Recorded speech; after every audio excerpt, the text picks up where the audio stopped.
Pues estamos con la secretaria de las Mujeres, Citlali Hernández, y nos da muchísimo gusto tener esta entrevista y esta conversación con quien tiene hoy la tarea fundamental de construir la política de igualdad para todas las mujeres.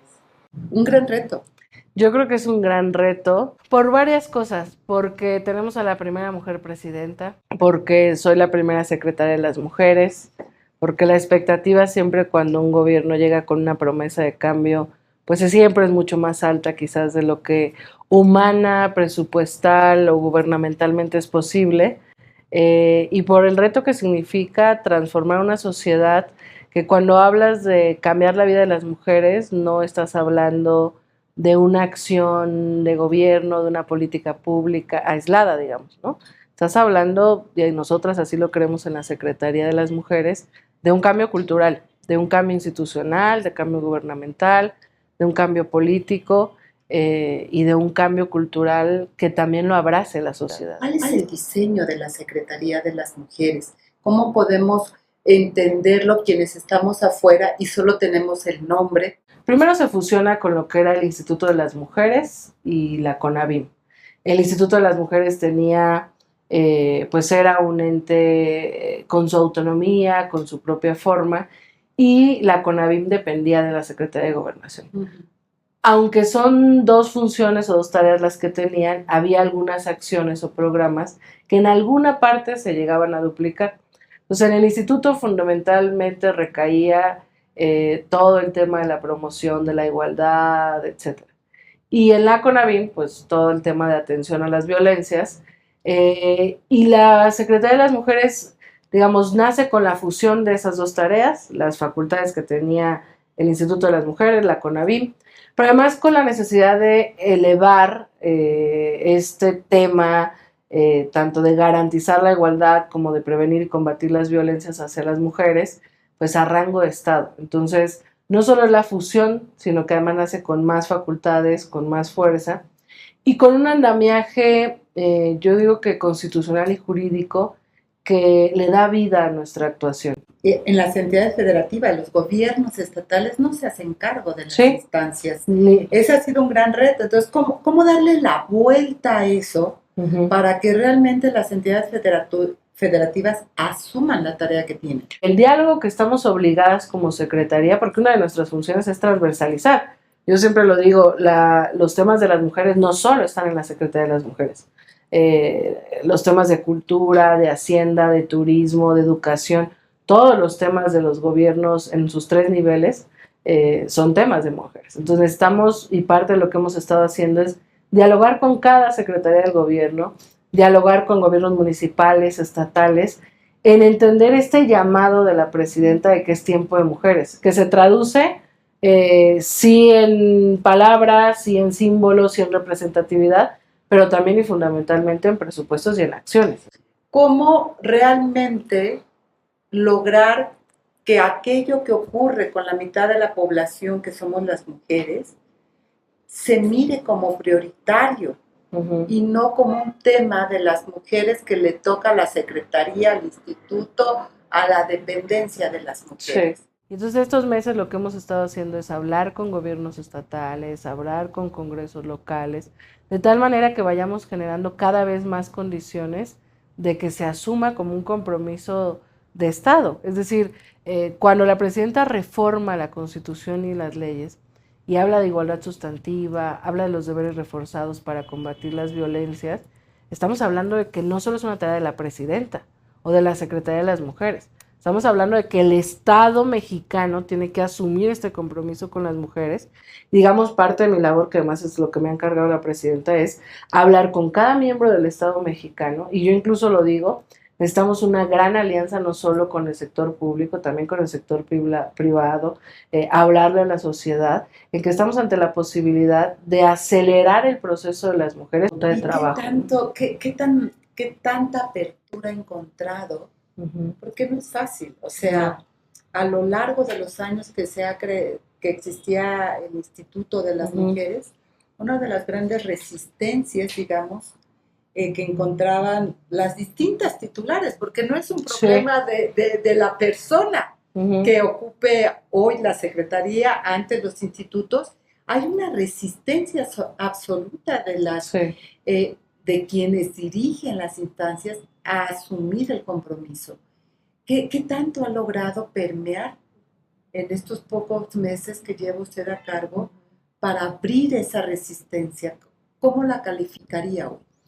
Es que yo pienso que es la primera vez que hay un interés a nivel presidencial con las mujeres. Y eso cambia. Y eso yo creo que cambia, porque si bien ha venido avanzando, yo diría, el sexenio pasado, sin duda, hubo acciones que beneficiaban a las mujeres, había muchas mujeres en el gobierno que acompañaban la política social, de bienestar, de justicia, pero tener una mujer presidenta que constantemente hable de las mujeres, que llegue con una promesa de que es tiempo de todas, que es tiempo de las mujeres, que crea una Secretaría de las Mujeres, hace de entrada que la interlocución con cualquier gobierno sea distinta, que hoy lo tomen en serio.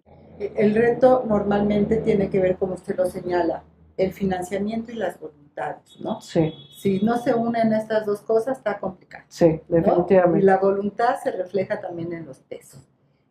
Si tuviéramos que calificar, digamos, esta voluntad en las entidades federativas del 1 al 10, ¿cuál diría que hoy nos encontramos? Pues yo diría que en términos generales en un 6. Yo sí creo y soy crítica en ello.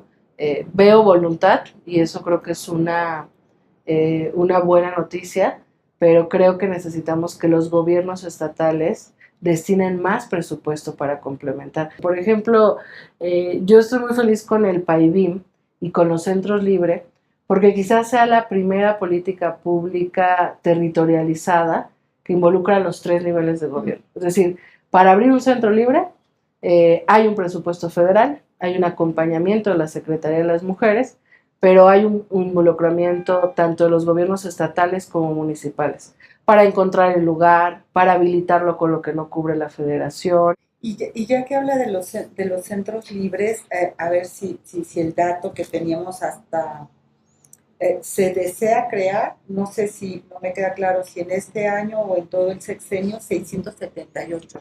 No, este año ya hay abiertos 678. Hicimos una fórmula de asignación, porque esa era otra toma que la Secretaría nace con una dirección que para nosotros es muy importante, que es un área de planeación, estadística y datos. Es decir, sí creemos, y además tenemos una presidenta científica, que necesitamos tomar decisiones con base en datos, ¿no? Muchas veces confiable. Sí, porque muchas veces los presupuestos, cuando lanzas una convocatoria de presupuestos que bajan a los estados, a veces es por proyectos, etcétera, ¿no? Pero no necesariamente abonas a que disminuya la brecha de desigualdad en los lugares de mayor desigualdad. Entonces, en este primer año, lo que nosotras hicimos fue una fórmula para asignar presupuesto para cada entidad, no por igual, sino una fórmula que tuviera el dato de marginación, el dato de violencia hacia las mujeres y el dato de población. De tal manera que tenemos mucho más centros libres, por ejemplo, en Chiapas, en Guerrero, en Oaxaca, en el Estado de México, y tenemos otros, por ejemplo, Baja California Sur, que son 2 municipios, hay un centro libre ya en cada municipio.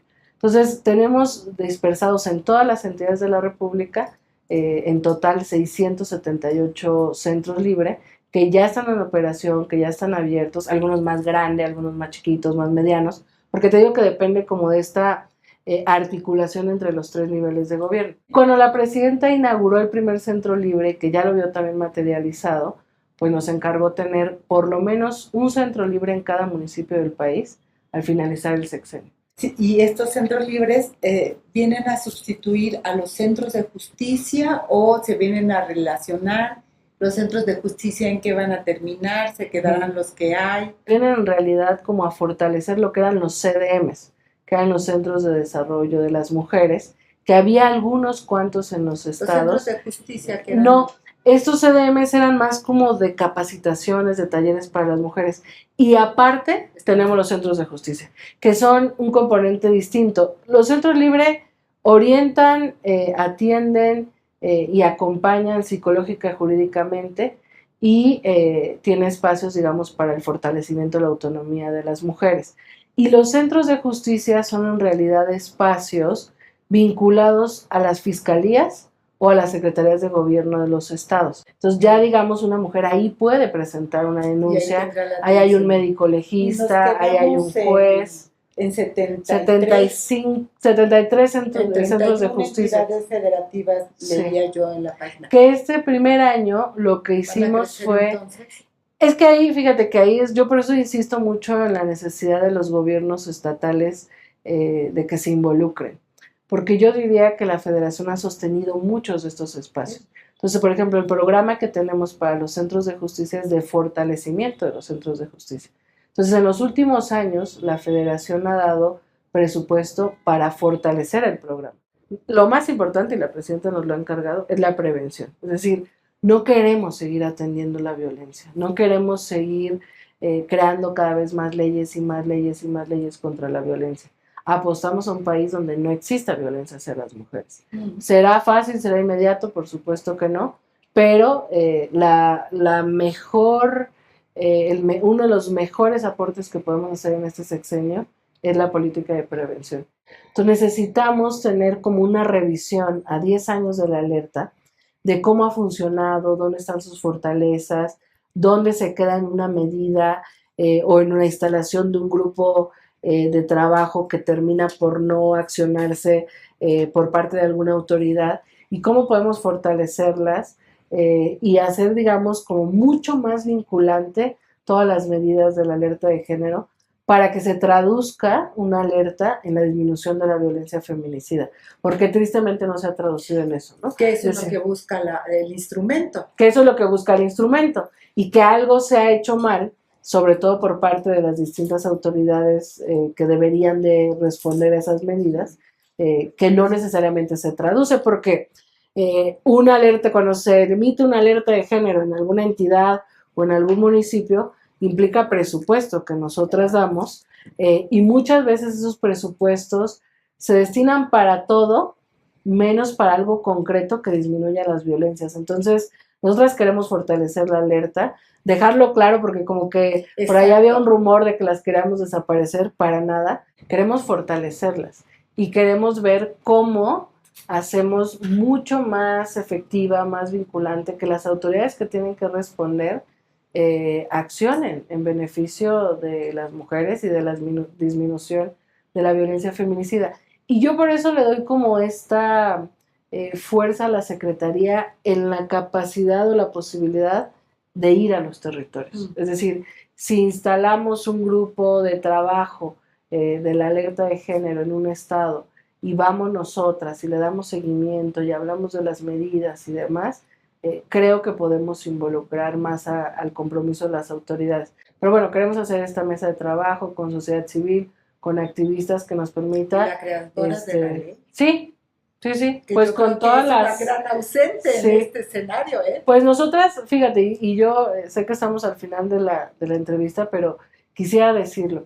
Llevamos 6 meses, 7 meses ya en este arranque de la Secretaría, en pues en un paso acelerado, pero yo quiero dejarlo muy claro, para nosotras y para mí, una joven de 35 años, que asume este reto y este momento histórico que viene arrastrado por la lucha de muchas mujeres en la historia y con la expectativa de un mejor futuro, para nosotros es clave y estratégico el diálogo permanente con mujeres que han luchado, que en algunas cosas podemos diferir, el feminismo es una gran expresión, o son varios feminismos con distintos puntos de vista en algunos temas, pero yo quiero poner esta secretaría al servicio de las mujeres y al servicio de las mujeres que luchan, que son expertas y que en el camino de la lucha se han vuelto expertas, y ahí pues nosotras hemos tratado estos 7 meses de dejar claro que hay un diálogo abierto, ¿no?